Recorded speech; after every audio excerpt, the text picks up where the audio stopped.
Hi guys, in this video we're going to make something I've been looking forward to for ages. We're going to make some Barbarian Linebreakers. Scruffy Crow.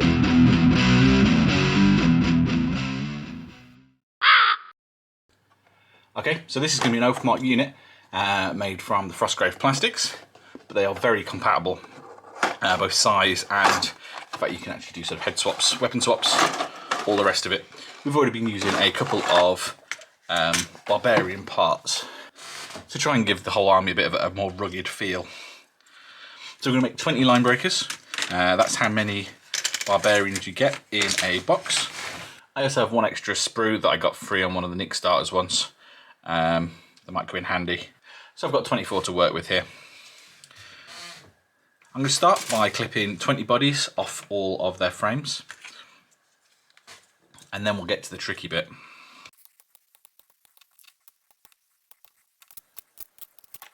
Okay, so I've snipped all the bodies out, and I've left slightly less of these ones in because I think this one's quite impressive. It's got a bit more of a sort of heroic pose than some of the others. So I put slightly less of these ones in because I had some spare. Now we'll get to the tricky part really. So these are going to be Linebreakers, so they need two-handed weapons. Now, if anyone's familiar with the Barbarian sprue, there is only two-handed weapons really. Could probably get away with the spear at a push. Now, my leader I'm going to give something slightly different to, and we're going to have a banner bearer and hopefully some other sort of command guy. So maybe they'll be armed slightly differently.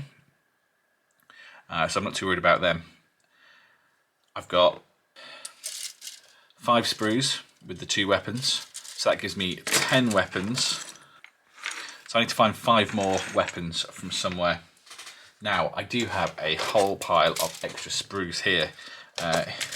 We have got the regular sprue, but I appear to have used the big two-handed sword off that, so that's a little bit annoying.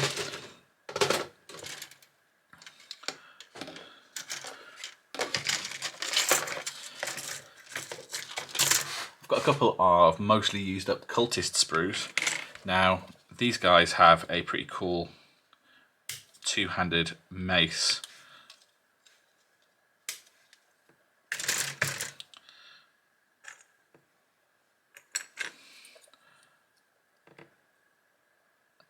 And that, as I said, it's all, and as I said before, it's all cross-compatible. So with a bit of, once that's been tidied up, that'll work quite nicely. And then finally, I've got this Dwarf Sprue, and we're going to have to see if these are going to work. So this would should give us enough to finish the set off. But are they going to? The arm's going to be too short. I'm not a fan of the fact these come in 2 parts. So if we compare the cultist's arm with this dwarf arm, I think we can see that no, there's not actually any length difference. And the extra armour shouldn't make any difference because these are Linebreakers after all, so they're heavily armoured. And I think we're going to get away with that. I think these guys are going to look great with the dwarf weapons. But because of the two-handed nature of the dwarf weapons, we're going to leave those till last basically, I think. So I'll put a handful of bodies aside. And I'll snip off the rest of the weapons I need from these sprues and get a nice little pile going. And then we'll clean up all these parts. I won't make you watch me do that. And then we'll get some sticking together going on. Okay, so this isn't really going to plan. We've got the guys now. So we've got 5 guys with axes. And then we've got the 2 guys with the cultist maces. They've come out pretty well. And the 5 guys with hammers. So they were all pretty straightforward. And then I've got 2 guys with the dwarf weapons. So we've got the double-headed axe and a mace. And I think they've worked quite nicely. I am absolutely having a bit of a mare with the command. I've not really decided. But I've crafted one of the axe-holding Barbarian arms into a banner pole. A nice long one. And I'll pop one of my little 3D printed elements on the top of there. So these guys can have a nice big banner. So I've got a few regular guy torsos left. I've been having a bit of a play around with what we can do. I dug around and found some extra sprues. We've got some beastman parts and some Chaos Warrior parts here. Now, I did try the Chaos Warrior mace because I had one just cut off from the rest, and that seemed a bit piddly. Because what we do have on the Barbarian sprue is there is one more two-handed weapon, like I mentioned earlier, is this spear. So I'm going to pop one of these out. So there is the spear on. Now that's a little bit long, so I'm going to take where the binding is at the bottom of the spear. And I'm just going to snip that off just after the binding to sort of bring it in line with some of the other weapons. And then at the top, I'm going to try and keep some of these cool bits and pieces. So I'm just going to take this off just above all the nice bits of string and stuff. And then the, as I said, the Chaos Warrior head seemed a bit weedy when I tried this last time. But I've got a Beastman one here, which is a bit bigger. And I've hollowed out the cap just with my 2mm drill. Fill that full of glue. And that should pop on there. Oh. And that should pop on there nice and snugly. Not quite. It's possibly a bit too loose. But the fact that I've drilled it out first should mean it's easier to get nice and central. And once that's bonded, that's not going anywhere. Got sticky fingers though. Okay, I'm not happy with that. It's too long, I think.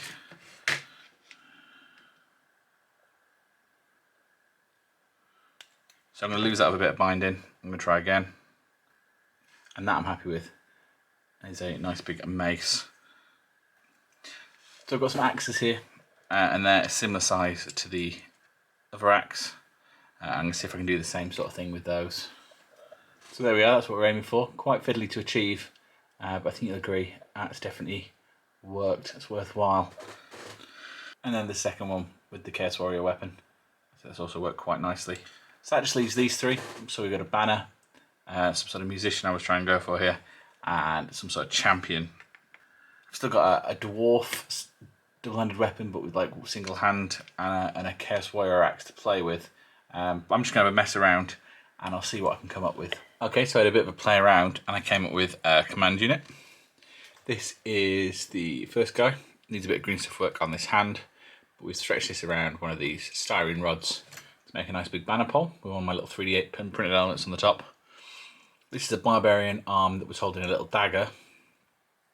I've sliced across the top of the dagger and replaced it with one of the Oathmark human swords, which I think's worked quite nicely. This guy was a little bit more involved. So this is a normal Barbarian arm, normal Barbarian head. But this side was a Barbarian arm that I've had to cut at the wrist. And then I made some little dimples with my 2mm drill bit into each side of the hand. And this is a horn off the Dwarf kit that I cut in half. And then I've glued into the dimples. Once again, a little bit of green stuff's going to be required just to smarten all that up. But I think that's come out pretty nicely and has worked pretty well. I was looking at the horn off the Chaos Warrior kit, but I think that was just a bit too exaggerated for the sort of style of the rest of the army. But talking about the Chaos Warriors kit, the axe, I did another one of the spear conversions. So we've got 3 of those in now. That one, and this one. But I used the sort of champion's axe from the kit. So that's given me probably the largest weapon in the unit. And then I added the ring off the bottom of the axe on the bottom there as well, just to try and follow that sort of design through, make it look all like one piece. And I think I've pulled that off quite well. And I've given it, this guy this head with the triple forked beard there. And that's the only time I'm going to use that head in the unit, to try and make him stand out that little bit more. I've also put a little bit of plasticard under his base, with his feet at an angle. So what all that'll do is it'll tilt his body back that little bit, so you have to see his face, and it'll sort of make the front of the mini that little bit more visible on the tabletop, which I think is going to help him stand out that little bit. And I'll cover that all up with filler. So that's all my bodies done, all 20 of them. Now I'm going to give them some heads. I've already handed out a few heads, including just the heads off the Barbarian sprue. I like doing the heads last because it means I can kind of work with the way the weapons have ended up posed and kind of make them sort of work with that sort of general pose. I've also been using heads. These are the sort of champion head from the Oathmark humans. And I've had to sort of carve down the backs to a certain extent because of the way the Barbarian necks are. And the fact they've all got this sort of chainmail ruff all the way around. But just by removing a bit of this chainmail, they fit on here quite nicely. And I think they give quite a sort of intimidating Linebreaker look. And with that, and with the helmet on the top, which matches the other humans I've been doing. For example, this guy, it's the same sort of helmet, just with the face guard. With a few of these face guards dotted throughout the unit with this helmet top, I think that'll sort of help tie the this unit into the rest of my army. I'm even going to use one of the human heads, I think. I will pop that on one of these bodies. Because I want these guys to be the sort of elite, you know, shock troopers of my army. But at the same time, I don't want them to look like they're from a completely separate force. I want to try and sort of tie them in to my sort of larger human force. So I'll go around and I'll pass out enough heads. Okay, there you have it. There is 20 fairly varied guys all stuck together. I'm really happy with the way they are turning out.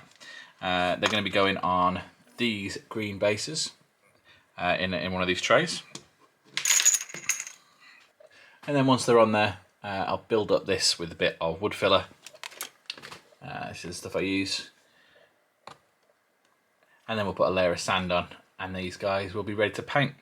If you want to see me doing that sort of those steps, I've done a video called Prepping the King's Guard, I think it's called, which I'll link in the description. So that's more or less how I'm going to leave these. As far as sticking them on the bases go, just going to give them a couple of scrubs over with an emery board to get the bottom nice and flat. Little circle of glue. And the trick is to get them with the mass of the body central to the base rather than the actual base centre to the base. Because I can always sort where that lands with the putty. Like I said, these are going to make really nice Linebreakers. I think once we've got the paint job in, you'll not notice that they're using dwarf arms, cultist arms, and even bits from the Chaos Warrior sprue. I've thoroughly enjoyed putting these guys together. They've been a proper fun kitbash. And here we have the whole unit all finished up. I said I've grouted the bases and then put sand on there to give it one sort of continuous texture rather than the two separate levels of base. And I've put a bit of sand on the inside to this tray. A bit more sparing than last time. It does leave a little bit more green exposed, but I think it's going to look fine when I paint it. And I am really happy where they came out. I have done a little bit of fur and just fill in on some of the shoulders with a little bit of green stuff. I don't think there's any desperate need to do any of that. You could probably got away without it. I just want these guys to be perfect. I think I spent so much time putting them together. But no, I think these guys are going to look great. I'll paint the banner bearer before I put the banner on, I think. So these guys are ready for an undercoat. And hopefully I'll get them painted in the next month or so. And that's all for this video. Please let me know what you thought down in the comments. Maybe subscribe for more. And as ever, thanks for watching. Bye.